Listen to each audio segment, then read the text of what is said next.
Okay, in the 15 or 16 years that we've been studying the relationship of music and rhythm to the human condition, I've been very fascinated on the growth of the interest that there is in using rhythm, using drums in particular, uh, to reach that goal, so to speak, of I think we live in a world of hurt, and I think this is one of the approaches that we can use to alleviate a lot of the difficult things that we have to deal with. From my observations, I believe that 25% of any given population is going to get involved in the use of music and rhythm and so on and so forth for their well-being.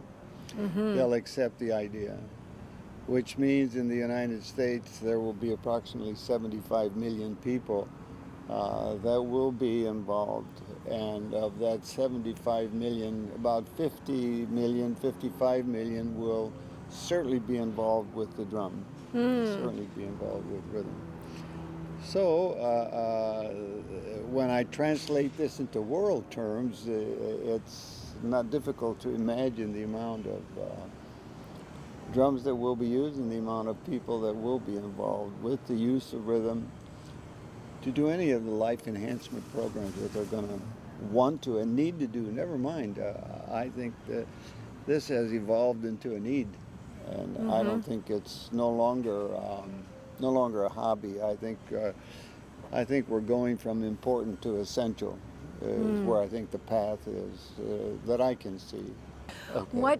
What was your motivation for supporting this recent project, taking recreational drumming to Iraq for conflict resolution and leadership training?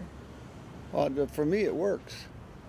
For me, it's no longer a doubt that if it's going to work, and I do know it works. And I've seen it globally because we're a global company and we get there. And so there's no question in my mind that the whole idea of drum and drumming, etc., it has more depth in all cultures than I thought it did. So taking something like this to Iraq, where there's severe hurt going on at this time, I see it as a very interesting form of easing the pain, so to speak. That the whole idea in the use of the drum, or the use of music in general, has affected or has gained a lot of acknowledgement and approval by the general population. And the drum, from our experiences and your experiences, and I've watched you work quite a bit, take in people that have no knowledge of one another, have never seen one another, and so on and so forth. I think probably the drum is probably one of the more unifying things that there are. If you were to describe a thing, it just so happens that we're in the drum kind of world, but it's interesting for me to now recognize how it does unify. And it's something that's been most recent for me that I've seen the depth of it. And so I don't think this is something that's going to go away. It's just the other day I was in Las Vegas on a meeting, and I was able to take a frame drum and the cell phone. And it's easy to see that these were the communications. This is what they communicated with, and this is what we're communicating with now.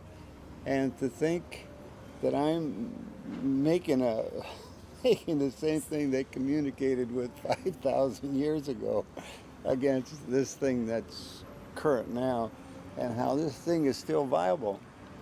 So it's very interesting for me to see the viability of the relationship. Right. And one has no danger, while the other one can be. It's not demonstrated yet that it's that safe. And also it speaks to the drum because it has not been replaced. Yes, Its that's the interesting voice part about it. continues. Yes, the only thing that's happened is some of the materials have changed. Thanks to you, very much so. Well, thank you. No. How did you get started in this yourself? Well, I'm a drummer. I'm an addict. I've been addicted to drums for, let me see, I've been a drummer 68 years.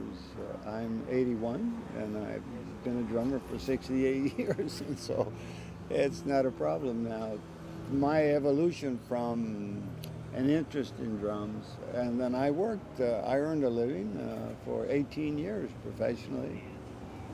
Then I went into business, and for some strange reason, I still don't know to this day why I went into business, but I went into business. And I learned that I could do business. Now you're sharing it with the whole world. Well, it's just opportune, and it's kind of serendipity because it's nothing that I ever imagined was going to happen. And I think there's a lot of situations like that, that this has gathered its own momentum. And this is something that's been going on for, more than 25, 30 years or so, where I think most things publicly that achieve position, like rock and roll, so to speak, why? What was there about it that that it could gain the position that it gained in doing what it's doing? And I think all popular movements are like that. We were just talking about it now, rap and things of this nature here. Hey, I'm fascinated with what makes things happen. And so when we talk about the drum and the reuse of the drum, so to speak, I guess it's supposed to happen, and it's moving in that direction.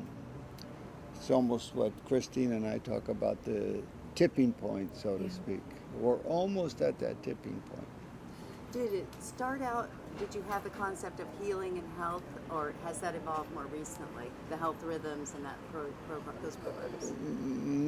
My relationship is that my wife is a physician, and we've been in holistic and they call it, they have another name for it, integrative medicine, yes. And so I go to a lot of medical meetings, and so I've been privileged to meet some very, very, very good and talented research people and speakers and so on and so forth. So it wasn't a big effort for me to realize that perhaps what we were making relates to that. And when I was, the moving point for me was when I was introduced to the whole subject of music therapy, and when I first met Christine, and when I was able to observe what they were doing and how they were doing and why they were doing, I realized this was an interesting thing that had to be better known.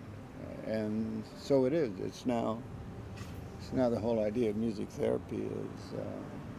So you supported the research and that kind of thing? Yeah. You know, you were really the first company to hire a music therapist in the music products industry, and the first company to launch an evidence-based division called HealthRHYTHMS that brought a neurologist and a doctor as their advisory board. So it's much more, you know, and the music therapists actually consult with us to develop the product. So we're actually more concerned about not just the drum for the rock and roll player on the stage. We want to know, how does this support the the therapy of someone with disabilities?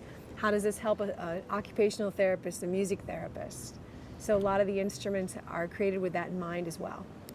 Yeah, so music medically, now that I speak to a lot of people in the medical profession, both allopathic and so on and so forth, there's nothing negative. I hear almost no negative voice at all that says, don't use it, it's not going to work. None. So I think this is the one modality in the caregiving business, in the caregiving world, that is acceptable by everyone. Thank you, Remo. Thank you so much.